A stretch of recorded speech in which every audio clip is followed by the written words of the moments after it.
exciting programs and projects po of Bowen Fan. Pero, bago po yan, eto muna, looking forward din ako sa kung sino ang unang makakasagot nito. Kaya good luck po, eto ang katanungan. Top 6 answers are on the board. Kung walang tiyanik o kaya tweezers, ano ang pwedeng pambunot ng buhok sa kilikili? Adriana? Your finger. Daliri. Diba? Daliri mismo. Matalas sa daliri. Nandiyan ba yan? Daliri. Yes. Alright. Pero, President Tres, pwede pong makuha pa natin ang mas mataas ang top answer. Kung walang tiyan o tweezers, ano kayang pwedeng pambunot ng buhok sa kilikili? Water. Gunting. Gunting.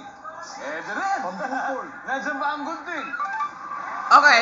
Pero mas mataas po yung sa inyo. Pass or play, Ma'am Adriana? Play? Alright. Okay. President Tres, balik po muna tayo. Migs, kung walang tiyan o tweezers, ano kayang pwedeng pambunot ng buhok sa kilikili? Comb. Wax. Pak! Ganunin mo na agad. Wax! Yun. Jay, kung walang tiyan o tweezers, ano kayang pwedeng pambunot ng buhok sa kilikili? Chopstick. Uy! Napaka-creative nun, chopsticks. Habang kumakain ng mami, sandali, tanggalin muna natin ito. Survey says... Nope. Pero I like that. I like that answer. Wax. Sir Lloyd, Boy. kung wala pong tiyan or tweezers, ano kayang pwedeng pambunot ng buhok sa kiligili? Depilator. Depilator. Nandiyan po ba ang depilator? Well, fan. Pwede na po kayo mag-usap-usap kung hindi po nila makuha ito. Ma'am Adriana, it's your turn. Comb. Kung walang tiyan or tweezers, pwede pong pambunot ng buhok sa kiligili. Hindi ko ginamit kahit kailan, pero pliers! Flies! LOL. Medyo malupit yun. Siguradong tanggal po yun. Lahat. Lahat, tanggal na lahat sa pliers. Wala rin. Okay. Alam na alam nyo to. Ako, si Ma'am Janice, gano'n na naman. May practical answer na naman sigurado. Kung wala pong tiyan o tweezers, ano pong pwedeng pambunot ng buhok sa kilikili? Ito talagang ginagamit ko nun to pag walang tiyan eh. Ano po yun? Coins. Coins! Wow. LOL. Talagay nyo, ano po kaya? Coins din? Hindi, meron akong naiisip,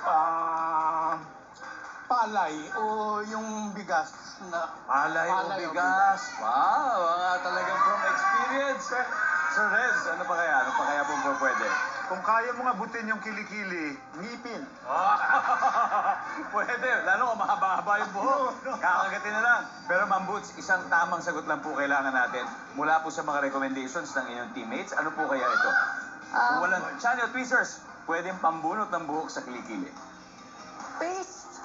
Oh, What? Palay, pero kanin. Kanin. Palay, kanin. Oo, Okay. oo. Sabi po nila palay, kanin, yun po ang kanilang final answer. So parang gagawin wax yung kanin, parang ganon. Parang gano'n. Oh, very interesting. Tingnan po natin. Nandyan po ba ang kanin? Wala! Sorry. This is a very tough You get this question. point. Anyway, Even tingnan po only natin ang oldies mga can hindi understand. nagawa, everybody. Number 6. Nipper. I don't even understand what a nipper is. Palito ng posporo. Jay, alam mo, malapit na yung sagot mo eh. And Miss Janice, pakibasa nga po yung number 1. Coins! Whoa.